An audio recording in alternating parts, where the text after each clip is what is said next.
Di slot ini terdapat 4 latihan yang kita akan buat sebentar lagi, iaitu kedudukan, arah dan bearing, ketinggian dan skala dan jarak. Kedudukan adalah merupakan salah satu kaedah cara membaca koordinat pada peta topografi. Kedudukan ditentukan dengan cara membaca koordinat, membaca latitude dan longitude serta rujukan grid. Terdapat 2 jenis garis pada topografi, iaitu garis utaraan dan garis timuran.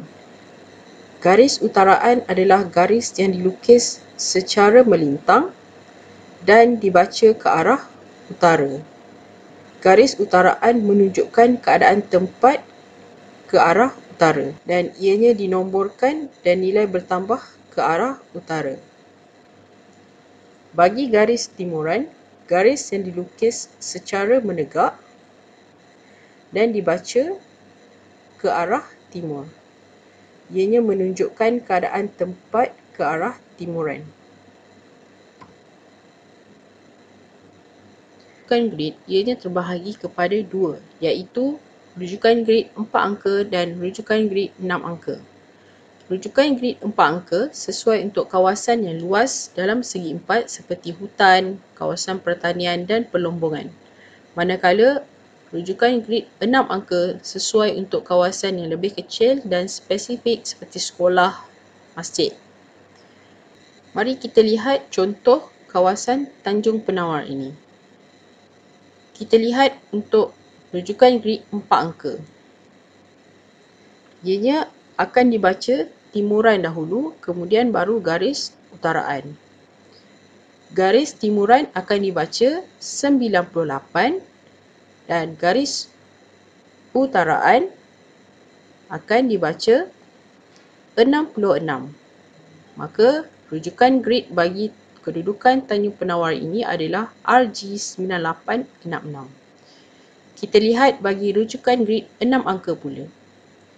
Sela antara nombor 98 ke 99 adalah dibezakan dengan sela 1 sehingga 10. Maka bagi garis timuran dibaca 98 dan kita lihat kedudukan Tanjung Penawar ini berada pada sela 7. 987. Kita lihat pula untuk garis utaraan.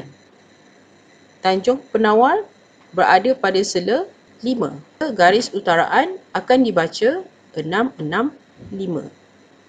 Maka rujukan grid bagi 6 angka kawasan Tanjung Penawar adalah 987 dan garis utaraan 665. Mari kita buat latih amal. Amali membaca peta bagi soalan yang pertama. Beri nilai rujukan grid 4 dan 6 angka bagi kawasan Instone dan Tasik Proton City.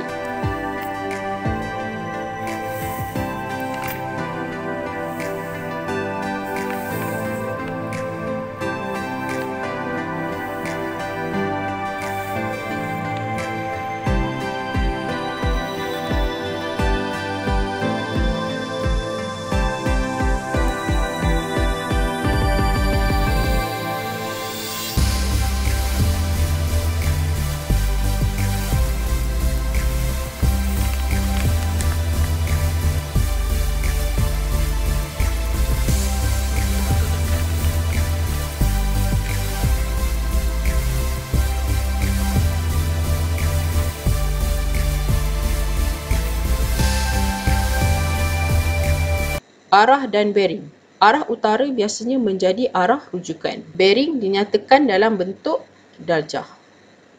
Ada perbezaan antara bearing sukuan dan bearing sudutan ataupun azimuth. Jika bearing sukuan, ianya akan dibaca daripada arah utara kedudukan target. Contohnya, kita lihat tempat P, maka tempat P akan dibaca utara 73 darjah timur. Berbeza dengan bearing sudutan. Bearing sudutan akan dibaca sepenuhnya daripada utara sehingga ke kawasan tersebut. Nanti kita lihat dalam amali bacaan peta. Soalan yang kedua, berdasarkan peta topo kawasan Tanjung Malim, tentukan bearing sukuan dan bearing sudutan Kampung Selisik dari Kampung Sungai Dara. Maka di sini kita perlulah membaca dari Kampung Sungai Dara ke Kampung Selisik. Mari kita lihat amali bacaan peta. Ini adalah langkah-langkah bearing sukuan. Yang pertama, tentukan kedudukan kawasan Kampung Selisik dan Kampung Sungai Dara berdasarkan rujukan grid yang diberikan. Lukiskan garis tegak di Kampung Sungai Dara untuk menunjukkan arah utara. Kemudian, lukiskan garisan lurus bagi menyambung kedua-dua tempat itu. Dan seterusnya, meletakkan jangka sudut pada Kampung Sungai Dara dan baca saiz sudut. Apakah bearing sukuan Kampung Selisik dari Kampung Sungai Dara? Bagi langkah-langkah untuk mengira bearing sudutan, baca sudut Kampung Sungai Dara sebentar tadi daripada jangka sudut, iaitu 40 darjah. Seterusnya, campurkan sudut yang diperoleh dari langkah di atas dengan 180 darjah kerana ianya telah melebihi dan berada di sukuan yang ketiga. Maka, bearing sudutan kawasan Kampung Selisik dari Kampung Sungai Dara ialah 220 darjah. Ketinggian. Ketinggian merujuk kepada jarak menegak dari arah laut. Contohnya kontur, stesen trigonometri, tanda aras. Ini adalah ketinggian di dalam peta ini, iaitu 193. Oleh kerana kontur ini menggunakan sela 25 meter, maka kita boleh lihat kontur di sini nilainya adalah 175, 150, 125, 175, 50. Okey. Jika tuan-tuan ingin lihat, di sini juga tertera 75 kontur. Okey, kalau 100 ni kita boleh lihat di sini. Okey, sekarang kita perlu melukis pada sehelai kertas yang kosong. Kita tandakan ketinggian yang kita telah lukis pada peta tadi. Okey, sebagai contoh, sini permulaan, di sini adalah pengakhirannya. Di sini nilainya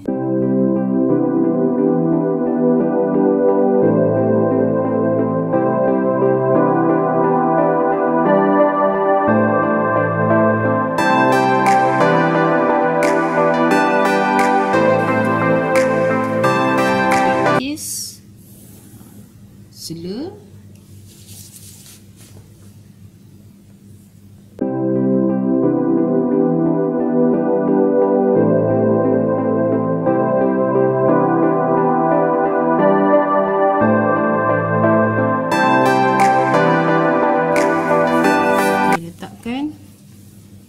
garisan yang telah kita tanda sebentar tadi. Okay, contohnya di sini. Okay, tandakan saja.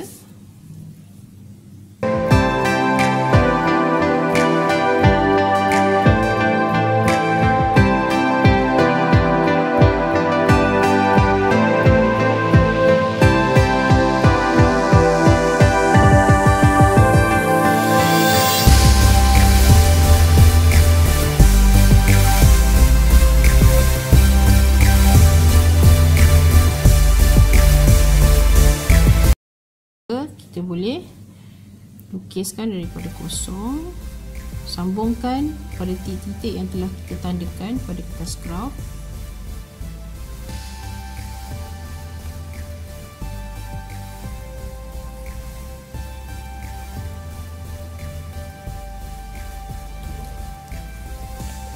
Inilah hasilnya. Skala dan jarak. Skala ialah perbandingan jarak di atas peta dengan jarak sebenar di atas permukaan bumi. Dengan berpandukan skala pada jarak, jarak sebenar antara dua titik bolehlah ditentukan. Akan membuat latihan mengira jarak lurus dan melengkung bagi kawasan berpandukan skala menggunakan peralatan pembaris, jangka sudut serta benang.